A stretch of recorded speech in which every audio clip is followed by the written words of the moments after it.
वृषभ राशि वालों, नमस्कार दोस्तों। आप सभी को बहुत बहुत स्वागत है। आज का जो खबर आपके सामने आने वाला है, उन्हें साधारण घटना समझने की भूल बिल्कुल मत कीजिए, क्योंकि जीवन में कुछ ऐसे पल आते हैं जब ऐसा लगता है कि मानो रुकी हुई किस्मत अचानक गति पकड़ने लगती।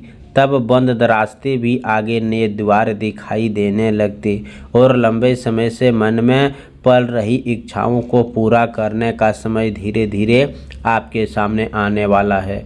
यदि पिछले कुछ समय से आपको बार बार ऐसा लग रहा था कि मेहनत तो बहुत हो रही लेकिन उसका फल नहीं मिल रहा, काम बनते बनते रुक जाता है, आर्थिक स्थिति संभालने के नाम नहीं ले रही, परिवार की चिंताएं बढ़ती जा रही है और मन के अंदर एक अनजान डर बना रहता है, तो अब आपको यह खबर पूरे ध्यान से सुनना चाहिए, क्योंकि आज की जानकारी ऐसे शुभ खबर है जो इशारा करती है जो आपके जीवन में बड़ा परिवर्तन ला सकते हैं। कई बार ईश्वर बिना शोर किए ऐसे अवसर भेजते हैं जो देखने में छोटे लगते हैं, लेकिन वही आगे चलकर जीवन की दिशा बदल देते हैं। इसीलिए आज किसी भी बात को हल्के में मत लीजिए। यदि आपको मन में लंबे समय से कोई सपना अधूरा, कोई काम रुका हुआ है, किसी धन से जुड़ी उम्मीद अटकी हुई है, किसी पुराने प्रयास का परिणाम नहीं मिल रहा, या फिर आप किसी बड़ी खुशखबरी की प्रतीक्षा कर रहे हैं, तो संभव है कि अब परिस्थितियां धीरे धीरे आपके पक्ष में बदलने लगे हैं।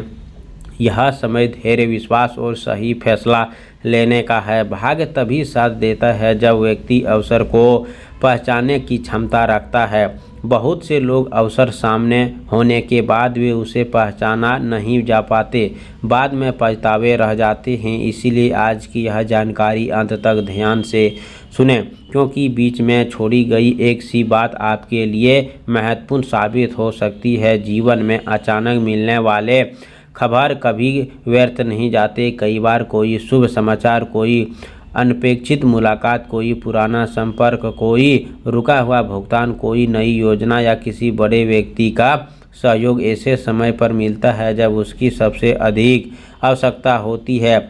यही वह समय होता है जहां से संघर्ष का रास्ता सफलता की ओर मुड़ने लगता है। यदि आपने हमेशा ईमानदारी और मेहनत में किसी को बुरा नहीं चाहा है और अपने कर्मों पर विश्वास रखा है, तो अब सकारात्मक परिणाम मिलने की संभावना पहले से अधिक मजबूत दिखाई देती है। लेकिन याद रखिए, केवल भाग्य के भरोसे बैठने से उचित नहीं है, क्योंकि समय का सम्मान करना है, वही आगे आने वाले अवसरों से सबसे बड़ा लाभ उठा पाएंगे। इसीलिए अपने हर फैसला को सोच समझ कर लीजिए। किसी भी लालच में आकर जल्दबाजी मत कीजिए और अपनी योजनाओं को गुप्त रखते हुए आगे बढ़िए। कई बार सफलता मिलने से पहले ईश्वर हमारी परीक्षा लेते हैं और देखने के है कि हम कठिन परिस्थितियों में भी कितना धैर्य बनाए रखते हैं। यदि आपने यह परीक्षा पार कर ली है, तो अब परिस्थितियां आपके नई रास्ते खुल सकते हैं। आने वाले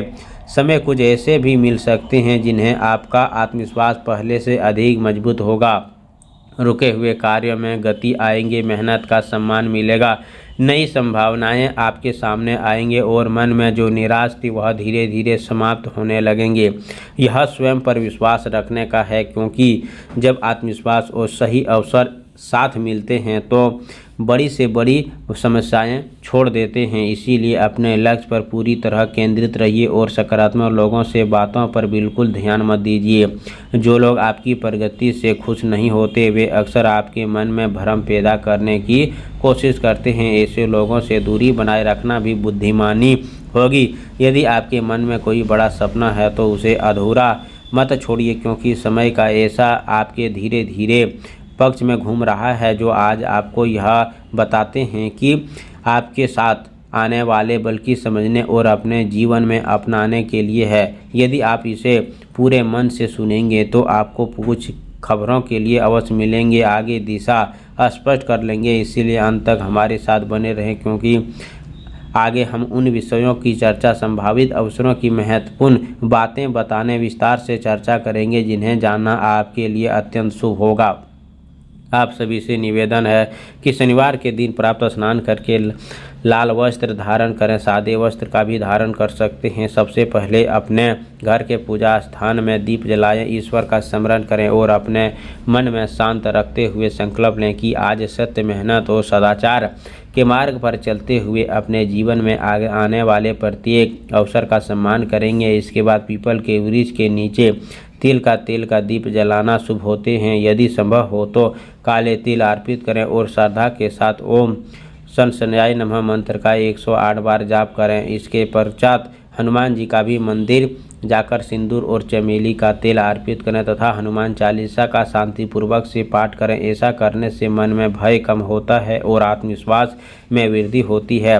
बेसहारा व्यक्ति को अपने समर्थन के अनुसार भोजन, काले तिल, उड़द की दाल या फिर गुड़ वस्त्र दान करना। यदि भूखे व्यक्ति किसी पशु या भोजन कराया जाए तो उसे भी शुभ होते हैं।